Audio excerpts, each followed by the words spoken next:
நியாயாதிபதிகள் 9வது அதிகாரம். 1. யெருபாகாலின் குமாரன் அபிமெலேக்கு சீகேமிலிருக்கிற தன் தாயின் சகோதரரிடத்திற்கு போய் அவர்களையும் தன் தாயின் தகப்பனுடைய வம்சமான அனைவரையும் நோக்கி, 2. யெருபாகாலின் குமாரர் 70 பேராகிய எல்லாரும் உங்களை ஆளுவது உங்களுக்கு நல்லதோ, ஒருவன் மாத்திரம் உங்களை ஆளுவது உங்களுக்கு நல்லதோ என்று நீங்கள் சீகேமிலிருக்கிற சகல பெரிய மனுஷரின் காதுகளும் கேட்கப் பேசுங்கள். நான் உங்கள் எலும்பும் உங்கள் மாம்சமுமானவன் என்று நினைத்துக் கொள்ளுங்கள் என்றான். 3. அப்படியே அவன் தாயின் சகோதரர் சீகேமிலிருக்கிற சகல பெரிய மனுஷரின் காதுகளும் கேட்க இந்த வார்த்தைகளையெல்லாம் அவனுக்காக பேசினார்கள். அப்பொழுது அவன் நம்முடைய சகோதரன் என்று அவர்கள் சொன்னதினால் அவர்கள் இருதயம் அபிமெலேக்கை பின்பற்றச் சாய்ந்தது. 4. அவர்கள் பாகால் பேரீத்தின் கோவிலிலிருந்து 70 வெள்ளிக்காசை எடுத்து அவனுக்கு கொடுத்தார்கள். அவைகளால் அபிமெலேக்கு வீணரும் போக்கிரிகளுமான மனுஷரைச் சேவகத்தில் வைத்தான். அவர்கள் அவனை பின்பற்றினார்கள்.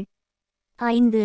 அவன் ஒப்ராவிலிருக்கிற தன் தகப்பன் வீட்டிற்கு போய் யெருபாகாலின் குமாரராகிய தன் சகோதரர் 70 பேரையும் ஒரே கல்லின்மேல் கொலை செய்தான். ஆனாலும் யெருபாகாலின் இளைய குமாரனாகிய யோதாம் ஒளித்திருந்தபடியினால் அவன் தப்பினான். 6. பின்பு சீகேமிலிருக்கிற சகல பெரிய மனுஷரும் மில்லோவின் குடும்பத்தாரனைவரும் கூடிக்கொண்டு போய் சீகேமிலிருக்கிற உயர்ந்த கர்வாலி மரத்தண்டையிலே அபிமெலேக்கை ராஜாவாக்கினார்கள். 7. இது யோதாமுக்கு அறிவிக்கப்பட்டபோது அவன் போய் கெரிசீம் மலையின் உச்சியில் ஏறி நின்று உரத்த சத்தமிட்டு கூப்பிட்டு அவர்களை நோக்கி, சீகேமின் பெரிய மனுஷரே, தேவன் உங்களுக்குச் செவிகொடுக்கும்படி நீங்கள் எனக்குச் செவிகொடுங்கள். 8. விருட்சங்கள் தங்களுக்கு ஒரு ராஜாவை அபிஷேகம் பண்ணும்படி போய் ஒலிவ மரத்தை பார்த்து, நீ எங்களுக்கு ராஜாவாயிரு என்றது. 9. அதற்கு ஒலிவமரம், தேவர்களும் மனுஷரும் புகழுகிற என்னிலுள்ள என் கொழுமையை நான் விட்டு மரங்களை அரசாளப் போவேனோ என்றது. 10. அப்பொழுது மரங்கள் அத்திமரத்தை பார்த்து, நீ வந்து எங்களுக்கு ராஜாவாயிரு என்றது.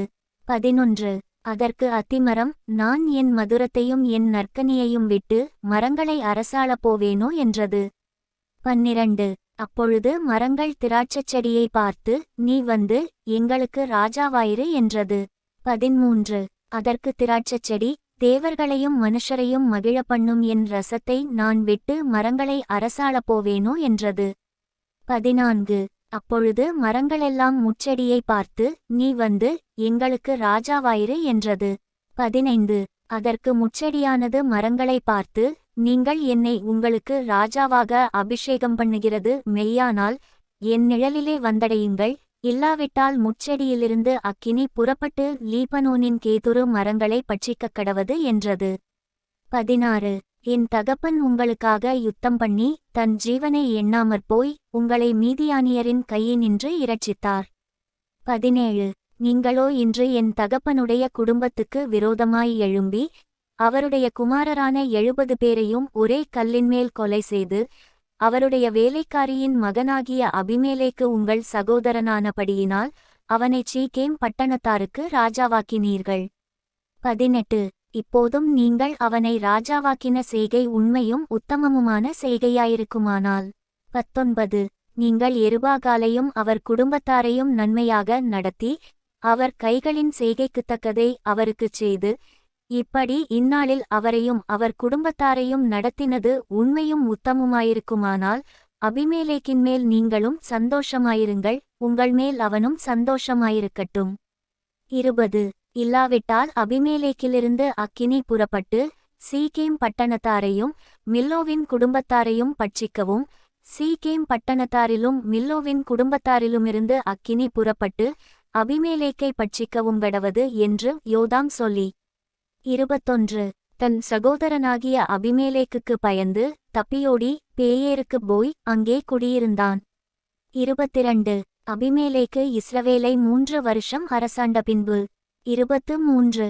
அபிமெலேக்குக்கும் சீகேமின் பெரிய மனுஷருக்கும் நடுவே பொல்லாப்பு உண்டாக்கும் ஆவியை தேவன் வரப்பண்ணினார். 24.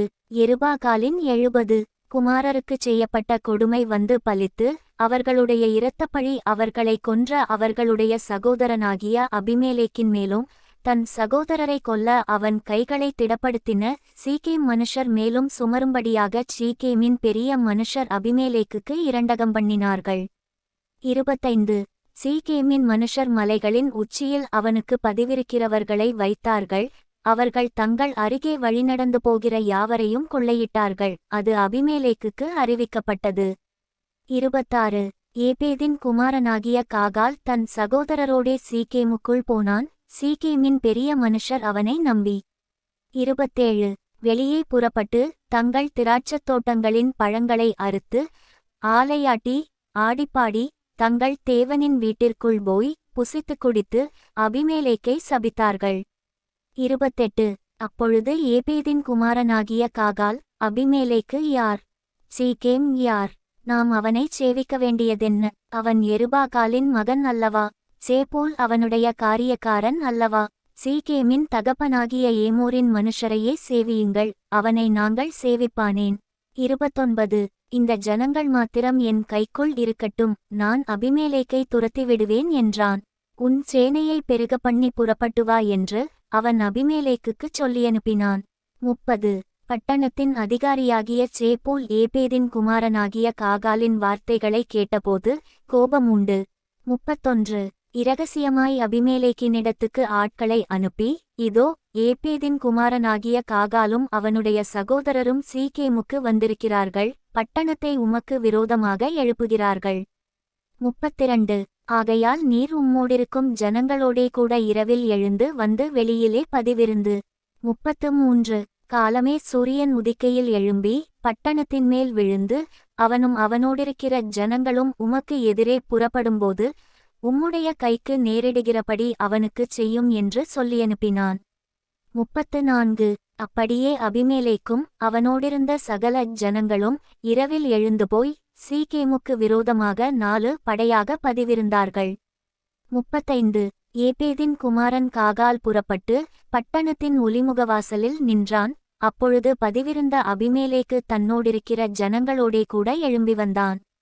36 காகால் அந்த ஜனங்களைக் கண்டு, இதோ மலைகளின் உச்சிகளிலிருந்து ஜனங்கள் இறங்கி வருகிறார்கள் என்று சேப்பூலோடே சொன்னான். அதற்குச் சேப்பூல், நீ மலைகளின் நிழலைக் கண்டு மனுஷர் என்று நினைக்கிறாய் என்றான். 37 காகாலோ திரும்பவும், இதோ ஜனங்கள் தேசத்தின் மேட்டிலிருந்து இறங்கி வந்து ஒரு படை மேயோனெனீமின் கர்வாலி மரத்தின் வழியாய் வருகிறது என்றான். 38 அதற்குச் சேப்பூல், அபிமேலேக்கை நாம் சேவிக்கிறதற்கு அவன் யார் என்று நீ சொன்ன உன் வாய் இப்பொழுது எங்கே? நீ நிந்தித்த ஜனங்கள் அவர்கள் அல்லவா? இப்பொழுது நீ புறப்பட்டு அவர்களோடே யுத்தம் பண்ணு என்றான். 39 அப்பொழுது காகால் சீகேமின் மனுஷருக்கு முன்பாக புறப்பட்டு போய் அபிமேலேக்கோடே யுத்தம் பண்ணினான். 40 அபிமேலேக்கு அவனை துரத்த அவன் அவனுக்கு முன்பாக ஓடினான். பட்டணவாசல் மட்டும் அநேகர் வெட்டுண்டு விழுந்தார்கள். 41 அபிமேலேக்கு அருமாவில் இருந்துவிட்டான். சேப்பூல் காகாலையும் அவன் சகோதரரையும் சீகேமிலே குடியிராதபடிக்கு துரத்திவிட்டான். 42 மறுநாளிலே ஜனங்கள் வெளியிலே வயலுக்கு போனார்கள். அது அபிமேலேக்குக்கு அறிவிக்கப்பட்டபோது. 43 அவன் ஜனங்களை கூட்டிக்கொண்டு அவர்களை 3 படையாக வகுத்து வெளியிலே பதிவிருந்து அந்த ஜனங்கள் பட்டணத்திலிருந்து புறப்பட்டு வருகிறதைக் கண்டு அவர்கள் மேல் எழும்பி அவர்களை வெட்டினான். 44 அபிமேலேக்கும் அவனோடிருந்த படையும் பாய்ந்து வந்து பட்டணத்தின் ஒலிமுகவாசலில் நின்றார்கள். மற்ற 2 படைகளோ வெளியிலிருக்கிற யாவர் மேலும் விழுந்து அவர்களை வெட்டினார்கள். 45 அபிமேலேக்கு அந்நாள் முழுவதும் பட்டணத்தின் மேல் யுத்தம் பண்ணி பட்டணத்தை பிடித்து அதிலிருந்த ஜனங்களைக் கொன்று பட்டணத்தை இடித்துவிட்டு அதில் உப்பு விதைத்தான்.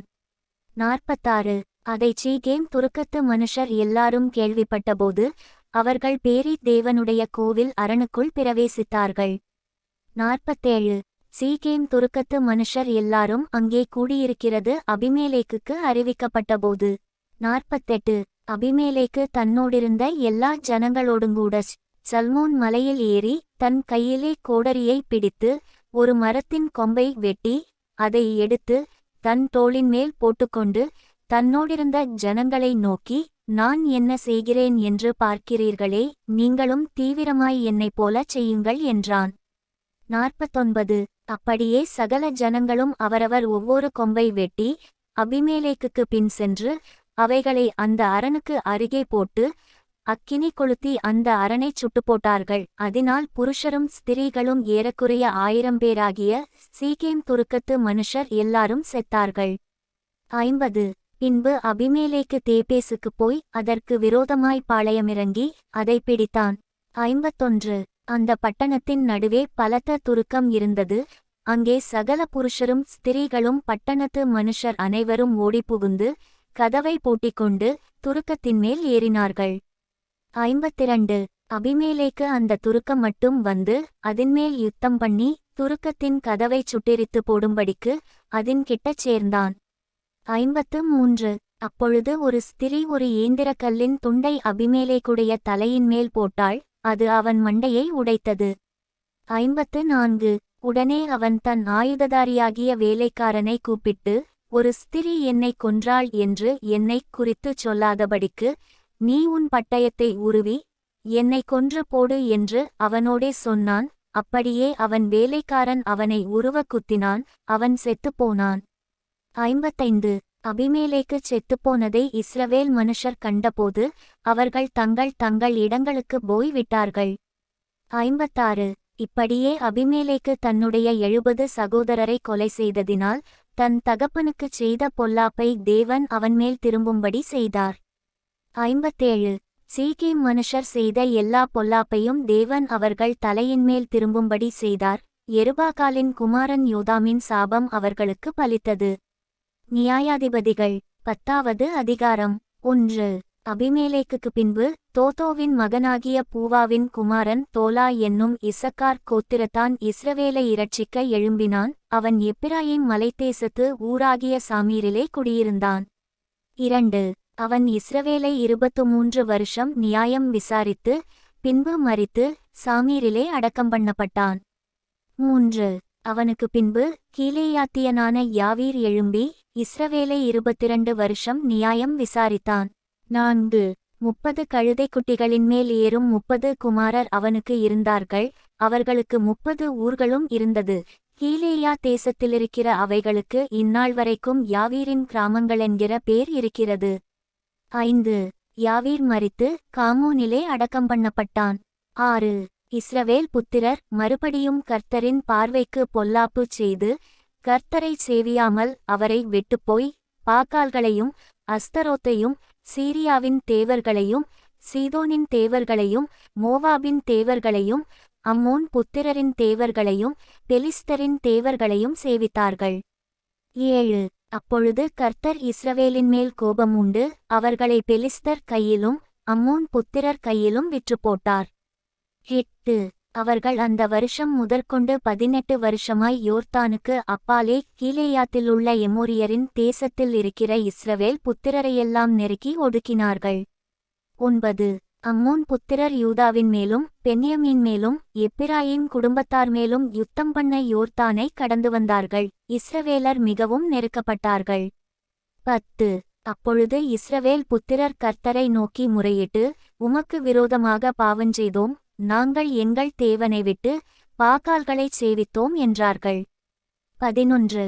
கர்த்தர் இஸ்ரவேல் புத்திரரை நோக்கி, எகிப்தியரும் எமோரியரும் அம்மோன் புத்திரரும் பெலிஸ்தியரும் 12. சீதோனியரும் அமலேக்கியரும் மாகோனியரும் உங்களை ஒடுக்கும் சமயங்களில் நீங்கள் என்னை நோக்கி முறையிட்டபோது நான் உங்களை அவர்கள் கைக்கு நீங்களாக்கி இரட்சிக்கவில்லையா? 13. அப்படியிருந்தும் நீங்கள் என்னை விட்டு அந்நிய தேவர்களைச் சேவித்தீர்கள், ஆகையால் இனி உங்களை இரட்சியேன். 14. நீங்கள் போய் உங்களுக்காக தெரிந்து கொண்ட தேவர்களை நோக்கி முறையிடுங்கள், அவைகள் உங்கள் ஆபத்தின் காலத்தில் உங்களை இரட்சிக்கட்டும் என்றார். 15. இஸ்ரவேல் புத்திரர் கர்த்தரை நோக்கி, பாவஞ்செய்தோம், தேவரீர் உம்முடைய பார்வைக்கு நலமானதை எங்களுக்குச் செய்யும், இன்றைக்கு மாத்திரம் எங்களை இரட்சித்தருளும் என்று சொல்லி. 16. அந்நிய தேவர்களை தங்கள் நடுவிலிருந்து விலக்கிவிட்டு கர்த்தருக்கு ஆராதனை செய்தார்கள். அப்பொழுது அவர் இஸ்ரவேலின் வருத்தத்தை பார்த்து மனதுருகினார். 17. அம்மோன் புத்திரர் கூட்டங்கூடி கீலேயாத்திலே பாளையமிறங்கினார்கள். இஸ்ரவேல் புத்திரரும் கூடிக்கொண்டு மிஸ்பாவிலே பாளையமிறங்கினார்கள். 18. அப்பொழுது கீலேயாத்தின் ஜனங்களும் பிரபுக்களும் ஒருவரையொருவர் நோக்கி, அம்மோன் புத்திரர் மேல் முந்தி யுத்தம் பண்ணப் போகிற மனுஷன் யார்? அவனே கீலேயாத்தின் குடிகளுக்கெல்லாம் தலைவனாயிருப்பான் என்றார்கள்.